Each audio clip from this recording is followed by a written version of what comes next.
Guys, welcome back to Stella Wilson Creations. I am doing a DIY little Christmas art piece. I wanted to do a big kind of decor piece underneath my bed. If you guys have watched my videos, you know that I did kind of like a bedroom renovation. I like painted and got some new furniture, and so I really wanted to decorate my room for Christmas this year. So I decided that I was going to try to make my own. So I purchased 6 of these 11 by 14 frames from the Dollar Tree.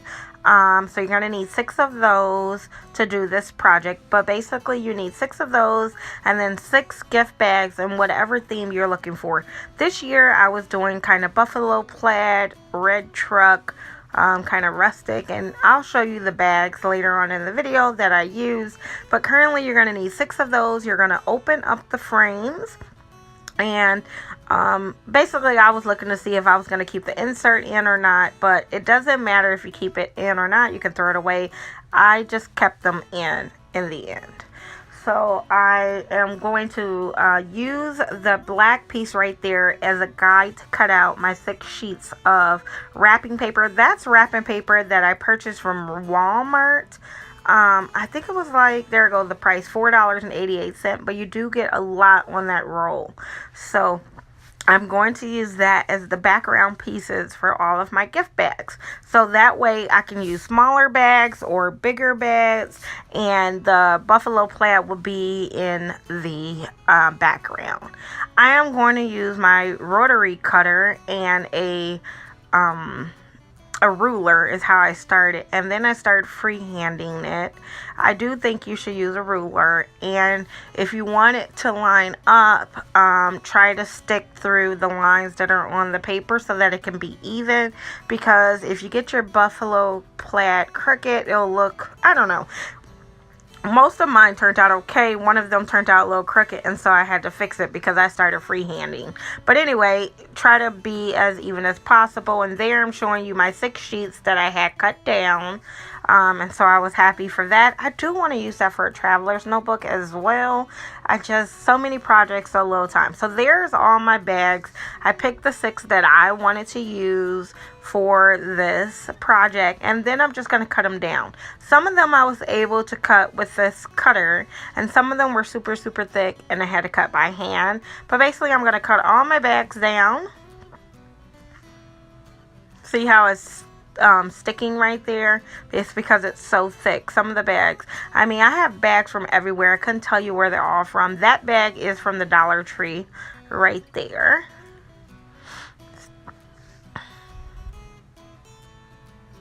So I do have the back of these, the ones without the glitter.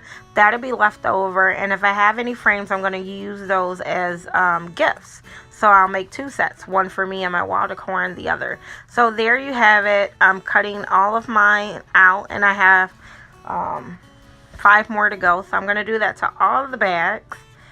That bag was too thick, so I used scissors. I'm not sure where I got that one from. Like I said, I was just collecting bags from all the stores I went to. So I'm not really sure where this bag is from. The inside of the bag is really nice too with those trees, but of course the outside is what I used with the red truck on the front. So after I cut it off of there, I was able to go back and clean it up with the trimmer, because I am so bad with cutting a straight line. So I did use the trimmer for that.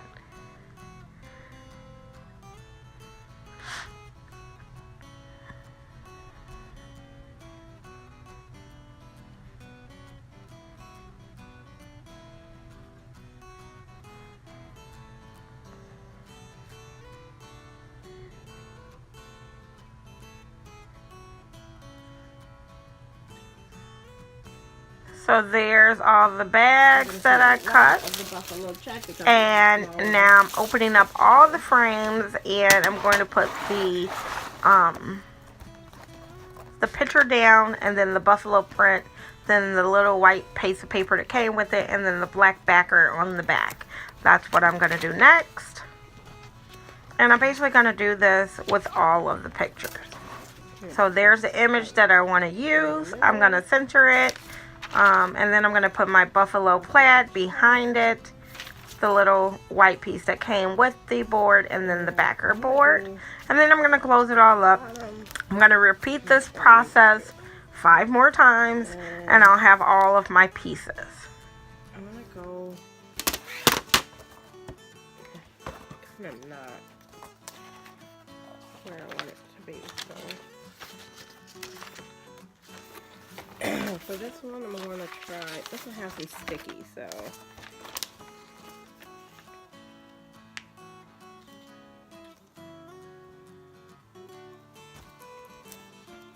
See if it can stick there.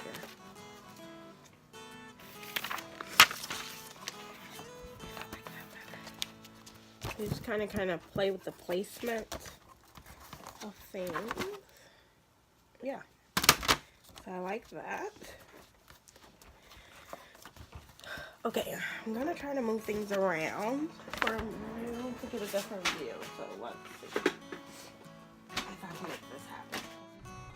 So at this point, all of my 6 frames are put together. Now I'm laying them on the floor to figure out what layout I want, what picture I want by what picture, and so that's what I'm going to be showing you now. So I'm just kind of lining them up and try to figure out where I want each thing. So once I figure out how I want them, I'm going to have to do this on the floor. So I use a hot glue gun and E6000 because I don't want this project to fall apart. I want to be able to use it year after year after year.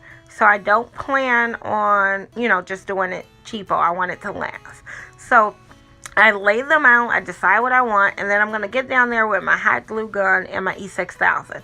I put the E6000 first because it has time to dry, and then I add the hot glue gun, and I'm going to go around the sides of each of them. So that's what I'm going to do first.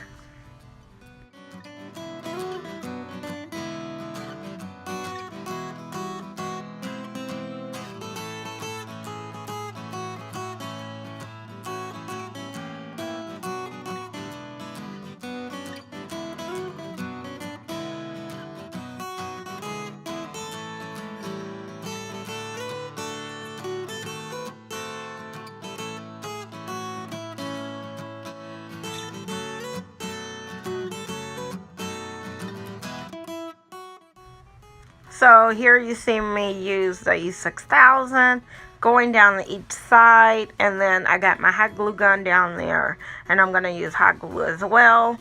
I'm going to do that to all the frames. Some of them you have to do 2 sides, some you do 1. I try to hold them together and kind of off the floor because I did get some sticking on my floor laying them down, like all the way down. So I was kind of raising them, but I wanted them to be even. So you see how I did that? Because they started sticking to the floor, and so I didn't want that, so I just kind of like holded them together. So there you go. See, I'm cleaning my floor because my husband will go crazy if I had hot glue and E6000 on the floor. So I cleaned that up, and then that was the first one, so I learned after that, and I was kind of holding them the rest of the time. You could use like a craft mat or something down there, but I'm pretty sure it would still stick to it. So anyway, I repeat this process for all the rest of it.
So now instead of one small 11 by 14 frame, I have this huge frame that looks beautiful. It looks like I paid a lot more for it.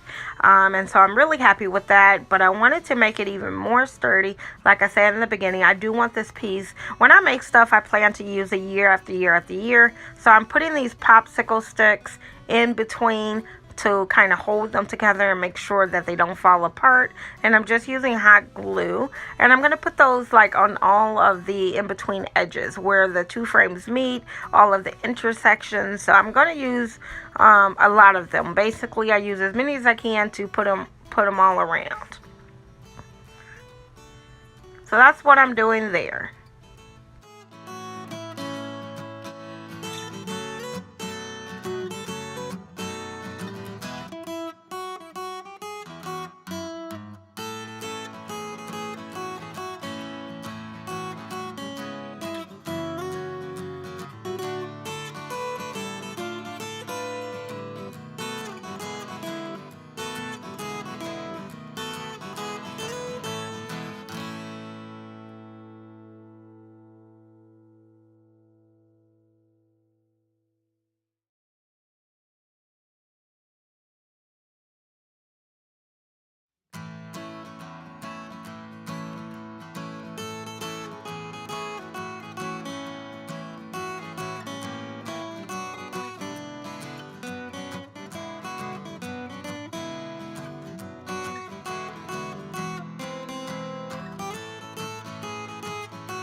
So after I get it all stuck together good, I'm looking to decorate it, and I find this beading that I had got for Walmart on sale a long time ago. I think it might have cost 20 cents or 50 cents or something like that.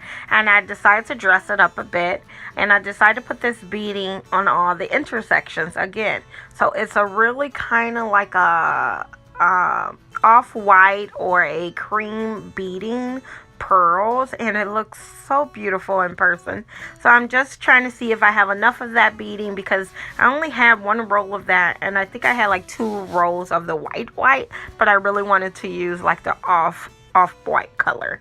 So I use that, and I'm going to use again the hot glue and kind of put all of the beading on there. It turned out beautiful. So I really liked how that looked.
Okay, guys, we are almost done. I decided that I wanted to use some sprigs or berries or garland, so I was trying to see what I was going to use, and I found out that I'm going to use like this pick with, it kind of has like a variety of things in there, some berries and some acorns and some greenery. So I use that in the corner, and I'm going to put something else in the other corner, kind of like to balance it out. You'll see that in a minute. And so that is kind of how you make really nice artwork on a budget. So I'm just going to show the final picture over the bed, and that's how it looked. So I really hope you guys give this DIY a chance. I mean, I loved it. I will see you guys in the next video.